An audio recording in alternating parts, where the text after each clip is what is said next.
그들은 정말 궁금했겠지만 예수님은 대답해 주는 게 급선무가 아니라 입 꾹 다물고 사람들이 질문하는 거 무시하고 그냥 뚫고 바로 가서 제사장에게 보여라 하는 것일 것입니다. 물론 제 짐작입니다. 왜요? 가장 시급한 것은 사랑하는 가족들에게 돌아가는 거예요. 그러나 율법에 따르면 아무리 병이 나았다고 해도 그냥 돌아갈 수 없어요. 반드시 레위기 13, 14에 나온 대로 절차에 따라 제사장에게 예물을 드리고 제사를 드리고 공증을 받아야 돼요. 검사를 받아야 돼요. 그래서 제사장이 이 사람은 나았다 하고 수많은 사람 앞에서 증인들 앞에서 선포를 해야만 가족으로 돌아갈 수 있는데, 그러고 나서도 7일 동안 진 밖에서 머물다가 다시 확인을 받고 돌아갈 수 있어요. 의학적으로는 치료된 상태이지만 아직 사회적으로나 재의적으로는 회복되지 않은 상태입니다.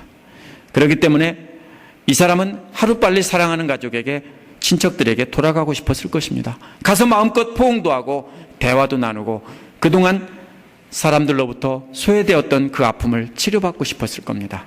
그래서 예수님께서는 그 마음을 아시고 입 꾹 다물고 곧장 제사장에게로 가라 했을 것입니다. 예수께서는 이미 나병 환자에게 깨끗하다고 선포하셨습니다. 나았다고 했습니다. 하나님의 아들이시고 하나님의 분이 직접 선포하셨으면 제사장의 인증 절차는 사실 중요한 것이 아닙니다. 왜 그랬을까요? 예수님은 사람들을 통해서 인증받는 것도 무시하지 않으셨어요. 왜냐하면 이 사람은 어디서 살아야 됩니까? 예수님과 사는 것이 아니라 사람들 속에서 살아야 되기 때문에 너 가서 그 사람들의 법대로 해라 하는 것입니다. 뭡니까? 원래 살던 자리로 돌아가게 해주시는 겁니다. 이 치유받은 나병 환자는 모든 절차를 마치고 사랑하는 가족들에게 돌아갔을 것입니다. 그리고 그 다음에 어떻게 했을까요? 수많은 사람들에게 자기가 어떻게 해서 치료를 받았는지 이야기를 했을 겁니다. 그뿐 아니라 자기와 같이 격리되어서 동굴 속이나 이런 데서 살아가던 동료 문둥병자들에게도 가서 그들에게도 어떻게 했을까요? 전했을 겁니다. 나도 나았다, 봐라, 너도 예수님 찾아가서 납작 엎드려라, 이렇게 했을 겁니다. 이 나병 환자는 후에 상처를 입은 치유자가 되었을 것입니다. 자신이 큰 상처를 갖고 있고 치유받은 경험이 있기 때문에 사람들에게 그 상처를 가지고 보여주면서 예수 그리스도의 빛을 비췄을 것입니다. 나병 환자처럼 썩어가고 맛을 잃어가던 세상에 가서 자기가 빛과 소금이 되었을 것입니다. 예수님은 나병 환자 같은 우리를 치료하시는 분이십니다. 우리가 신앙 공동체로 돌아가 회복하시기를 원하십니다. 예배와 간증보다 더 시급한 것이 뭐라고 합니까? 지금 신앙 공동체 안에서 관계를 회복하는 일입니다.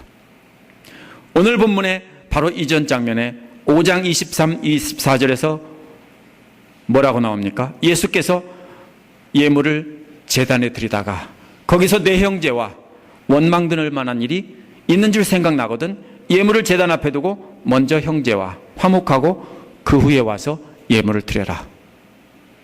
그렇게 하셨고 바로 여기서 뭡니까? 그거를 하라고 하신 거예요. 뭐예요? 먼저 관계 회복이 먼저다 하는 거예요. 따라서 우리가 상처를 받고 또 그 상처를 치료받고 새 사람이 되었다면 우리가 제일 먼저 해야 되는 것은 예배가 아니에요. 우리가 예배라고 생각하죠? 아니요, 예배가 아니에요. 주님은 먼저 뭐 어떻게 하라고요? 네 주변 사람들과 깨어진 관계를 먼저 회복하라는 거예요. 그리고 그 다음에 함께 예배드리라는 거예요. 근데 우리가 흔히 어떻게 합니까? 나만 예배드리고 내가 은혜 받았으면 나만 하나님 앞에 감사하고 찬양하고 예배를 드리는데 그렇게 하면 안 돼요. 먼저 가서 예배드리기 전에 먼저 깨어진 관계를 회복하고 함께 손잡고 예배를 드려야 되는 것입니다. 오늘 말씀의 결론을 맺겠습니다. 오늘 본문에 나온 나병 환자는 예수님을 따라다니던 무리들의 죄의 상태를 단적으로 보여준 것입니다. 무리들뿐 아니라 그 모든 사람들의 상태를 보여준 것입니다. 예수 그리스도를 알지 못하는 모든 사람들은 나병 환자와 같습니다. 죄에 빠져 있지만 자기가 죄를 짓고 있는 줄도 모르고 느끼지도 못합니다. 손가락이 떨어져 나가도 모르는 것처럼 자기들이 큰 죄를 짓고 몸의 일부분이 떨어져 나가는 고통 같은 데서도 아무것도 느끼지 못합니다. 영적인 불감증에 걸려 있습니다.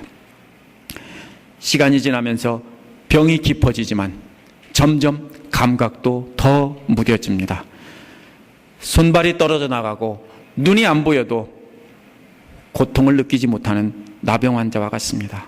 이런 모든 사람에게는 전혀 희망이 없습니다. 자력으로 탈출할 길이 없습니다. 예수님 당시의 모든 사람들이 다 이런 나병 환자와 같았습니다. 제사장이건 율법교사건 바리새파 사람이건 다 나병 환자로 죄로 썩어가고 있었습니다. 그런데도 나병 초기 환자와 같던 유대교 지도자들은 자신들은 건강하다고 생각했고 자신들의 죄의 상태를 깨닫지 못했고 그러면서 다른 사람들의 썩은 모습을 보고 너 썩었어 하고 골라냅니다. 골라내서 뭡니까? 버렸어요. 또 보이면 뭡니까? 너도 썩었네? 버려. 저들의 방법은요, 썩은 감자를 골라내는 것처럼 계속 골라내서 버렸습니다. 한번 감자를 사서 오래 두고 보십시오. 하나 썩고 버리고 사과도 마찬가지입니다. 썩으면 또 버리다 보면 뭡니까? 다 버려야 됩니다. 그렇죠? 하나도 안 남고 다 버려야 됩니다. 먼저 썩느냐 나중에 썩느냐의 차이일 뿐이지 결국 병균에 감염이 돼서 차례로 썩어가는 것은 다 마찬가지입니다. 결국 자신들도 버려야 된다는 것을 깨닫지 못했어요. 그래서 예수님이 자신들의 썩어가는 것을 보지 못한다고 책망을 하신 겁니다. 저들은 치료자가 아니라 골라내버리는 사람이었습니다. 그러나 예수님은 어떻게 합니까? 골라내지 않고 치료해 주시는 분이었어요. 거룩한 신분이 자기도 나병 환자와 같은 죄인의 모습으로 이 땅에 오셨어요. 그리고 같이 상처로 아픔을 느끼고 우리의 모든 것을 아셨어요. 그러면서 상처 입은 죄인들을 치료하신 것입니다. 히브리서 4장 15절에 보면 예수님을 다음과 같이 묘사했습니다. 우리에게 있는 대제사장은 우리의 연약함을 체휼하지 아니하는 자가 아니요 모든 일에 우리와 한결같이 시험을 받으신 자로되 죄는 없으시니라. 예수님이 뭡니까? 우리와 똑같이 아픔을 느끼셨어요. 아픔을 느끼지 못한 사람이 다른 사람의 아픔을 알겠습니까? 아니요, 알 수 없습니다. 자식을 낳아보지 않은 사람이 자식을 기르면서 아프고 죽어가는 자식이 때문에 고통받는 고통을 압니까? 모르죠. 다 마찬가지입니다. 그래서 헨리 나우엔이라는 사람이 이런 예수님을 묵상하고 상처 입은 치유자라는 책을 썼습니다. 우리 도서관에도 있습니다. 한번 갖다 읽으십시오. 짧고 금방 볼 수 있는 책입니다. 교회 지도자들도 예수님을 닮았다는 것입니다. 이 교회 지도자들은 우리가 착각하는데요, 평소에는 아무 필요가 없는 사람들처럼 보입니다. 뭡니까? 위대한 목사님들은 자신이 대단한 사람일 줄 알지만 대부분 사람들은 아무 관심도 없어요. 언제 찾습니까? 상처가 깊고 아프고 죽어갈 때, 그때서야 그 사람들에게서야 누가 필요합니까? 목사가 필요하고 신부가 필요하고 영적인 리더가 필요합니다. 스스로 그런데 이 치료하는 크리스찬 치료자들은 어떤 사람들입니까? 자기가 상처를 입었으면서 자신이 입은 상처 때문에 다른 사람, 상처 입은 사람을 보고 함께 느끼며 치유하는 사람이라는 것입니다. 저와 여러분도 예수님처럼 몸에 상처를 갖고 있으면서 여러분의 상처의 고통 때문에 다른 사람의 상처를 치료해 줄 수 있는 분이 되어야 합니다. 절대로 바리새인들이나 율법학자처럼 나는 안 아파, 괜찮은데 너는 아프니까 나가, 이렇게 해서는 안 됩니다. 이건 영적인 교만입니다. 영적인 교만에 빠져서 상처받은 사람들을 골라내는 역할을 하면 안 됩니다. 수많은 교회에서 그렇게 해요. 거룩한 분들이 잘 배우고 똑똑하고 많이 갖고 영적으로 경건하게 사는 분들이 그렇게 해요. 너는 더러우니까 나가, 너도 더러우니까 나가, 다 나가고 자기들끼리 산대요. 똑같아요. 뭐하고 똑같아요? 예수님 당시에 바리새파 사람들과 똑같아요. 절대로 우리는 그런 교회가 되면 안 돼요. 골라내는 교회가 돼서는 안 됩니다. 어떻게 예수님처럼 상처 입은 치유자가 될까? 우리가 그것을 고민해야 돼요. 길은 하나밖에 없습니다. 먼저 내 상처를 치료받아야 됩니다. 내가 먼저 치료받은 경험이 없는 사람은 다른 사람을 치료할 수 없습니다. 인도할 수 없습니다. 예수 그리스도 앞에 엎드렸던 나병 환자처럼 예수님의 능력에 전적으로 맡겨본 경험이 없는 사람은 다른 사람에게 맡기라고 할 수 없습니다. 예수님이 아니면 아무 소망이 없다며 애통하는 심정으로 엎드려 보지 않은 사람은 다른 사람에게 그렇게 해봐 할 수 없습니다. 빈말로 그냥 하라고 하죠. 성경에 있으니까 이렇게 해봐 하죠. 할 수 없어요.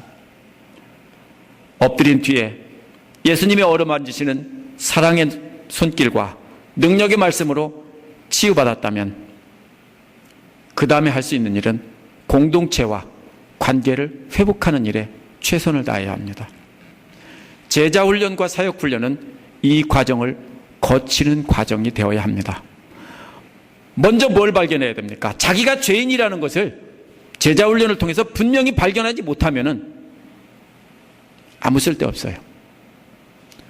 그리고 자기를 내려놓고 뭡니까? 자기가 망가뜨린 사람들, 상처를 준 사람들, 자기가 곤란했던 사람들과 어떻게 합니까?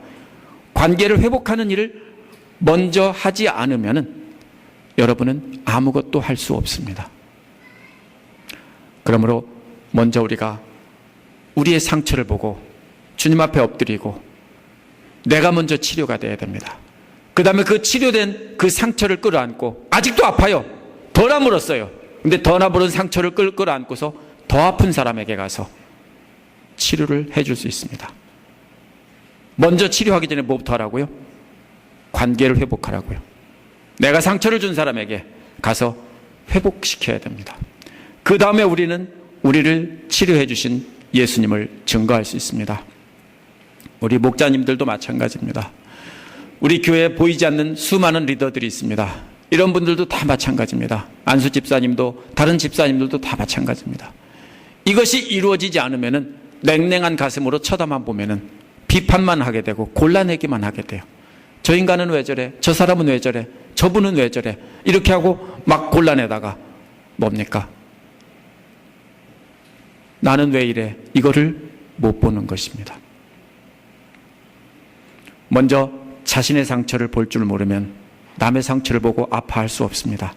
자신의 상처를 보지 못하면 남의 상처를 보고 더럽고 추하다고 밀쳐내기 마련입니다.